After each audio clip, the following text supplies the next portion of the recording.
क्या ऐसा है कि इस कंपटीशन को क्रैक करने के लिए 3 साल का समय चाहिए, 4 साल का? बिल्कुल नहीं, समय उतना ही चाहिए जितना दिया गया है। उसी समय में रैंकर्स निकलते हैं, उसी समय टॉपर्स निकलते हैं, उसी समय में सिलेक्शंस निकलते हैं। कोई अब नॉर्मल बच्चा आके सेलेक्ट नहीं होता है, ऐसा कुछ नहीं है। मैंने ऐसे बच्चों को सेलेक्ट होते हुए देखा है जिनके 10th में 8 CGPA हो, या आईसीएसई बोर्ड के हैं तो जिनके 70% हो, 65% हो। और मैंने ऐसे बच्चों को ना सेलेक्ट होते हुए देखा है जिनके क्लास 10th में 10 CGPA रहे हो, 94% रहे हो, 93% रहे हो।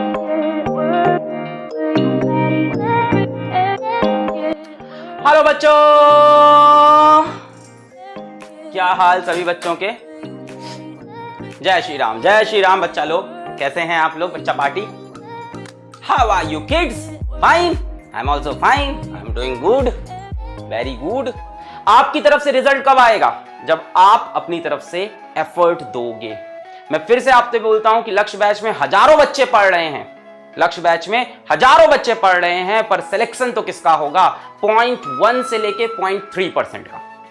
रिपीट, 0.1 से लेके 0.3% बच्चों का ही सिलेक्शन होगा इस बैच के अंदर से। ये बात मैं बहुत क्लियर कर रहा हूं। वो जिनका 11th भी अच्छा था, वो जो 12th में भी पूरी मेहनत कर रहे हैं, वो जो फिजिक्स के सिवा केमिस्ट्री, मैथ्स या केमिस्ट्री, बायो में भी दिल जान लगा रहे हैं, जिस तरह से फिजिक्स में वो पढ़ा मैं सबको रहा हूं। लास्ट में आप बोलोगे यार मैंने भी लक्ष्य बैच में पढ़ा था। सवाल नहीं बने एग्जाम में। क्यों नहीं बने? सर नहीं बनाए थे? बनाए थे। डीपीपी नहीं सॉल्व की थी। कहां लैग कर गए? रिवीजन में लैग कर गए भाई साहब। हम एक चीज को एक बार पढ़ते थे और अपने आप को सुपर जीनियस समझ के उस चीज को छोड़ देते थे।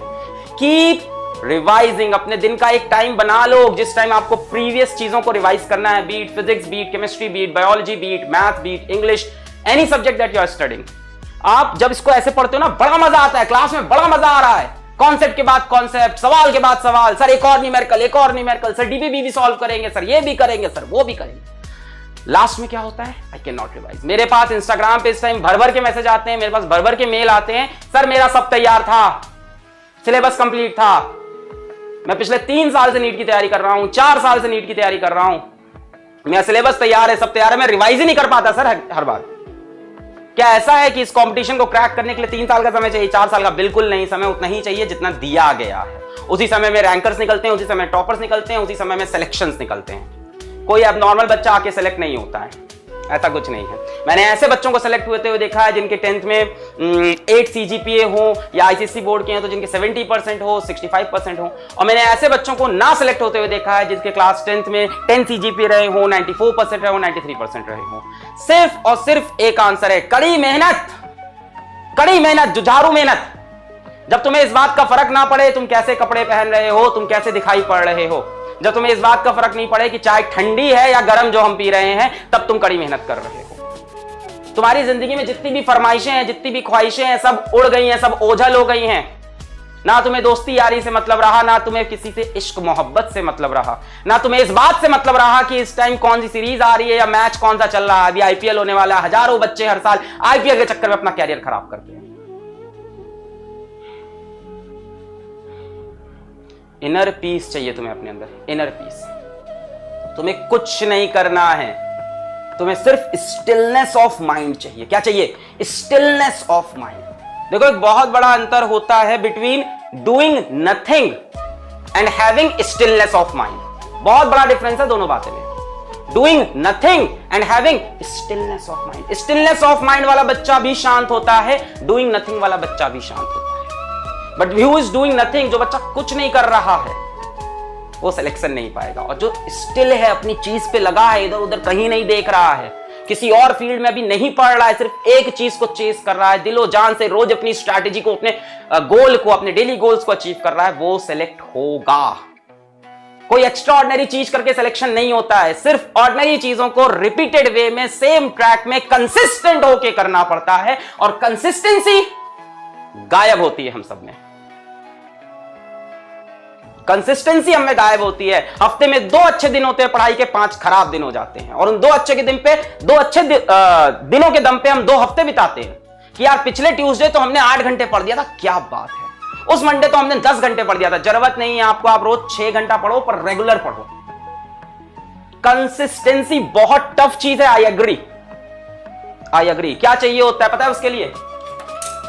स्टिलनेस ऑफ माइंड, पीस, शांति। आप 10 झमेलों में खुद को मत फंसाओ, आप अपने लाइफ के एम के लिए क्लियर रहो। आप 10 झमेले में अपने आप को मत फंसाओ।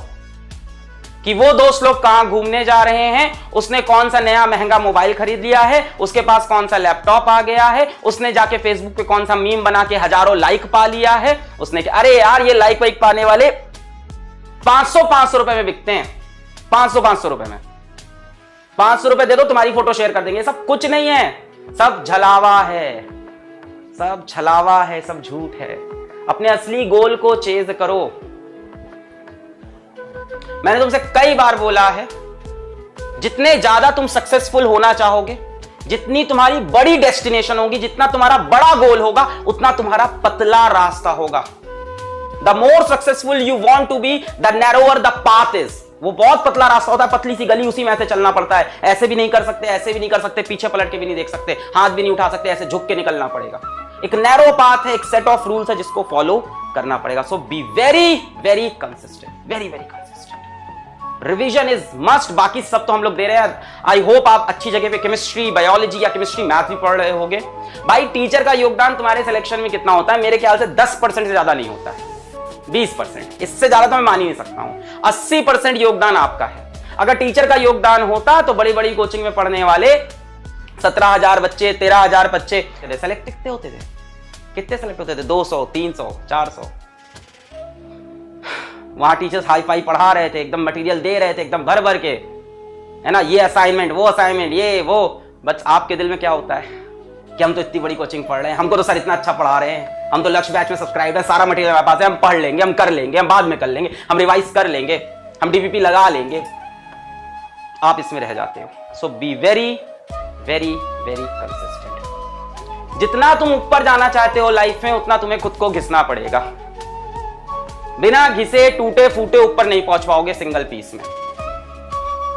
आप सोच रहे हो कि आप दिखो भी एकदम हीरो, लड़कियां दिखें भी एकदम हीरोइन, है ना, आपके फॉलोअर्स भी हो इंस्टाग्राम पे, फेसबुक पे आपके हजारों लाइक्स भी हो, है ना, आपके पास सबसे महंगा मोबाइल, सबसे महंगी गाड़ी हो, सबसे बढ़िया लैपटॉप हो, आपको सारी सीरीज भी पता हो ताकि आप लोगों से चर्चा कर पाओ। एक तो अजीब ट्रेंड चल रहा है। तुमने डार्क देखी है, तुमने गेम ऑफ थ्रोन्स देखा है, तुमने ये देखा, मैंने आज तक ना था। ये लोग कह के परेशान है, गेम ऑफ थ्रोन्स देखना देखा मैंने, कहा देखूं मैं, कहा मिल गया तुमको गेम ऑफ थ्रोन्स मिल गया? क्या अचीव किया तुमने लाइफ में?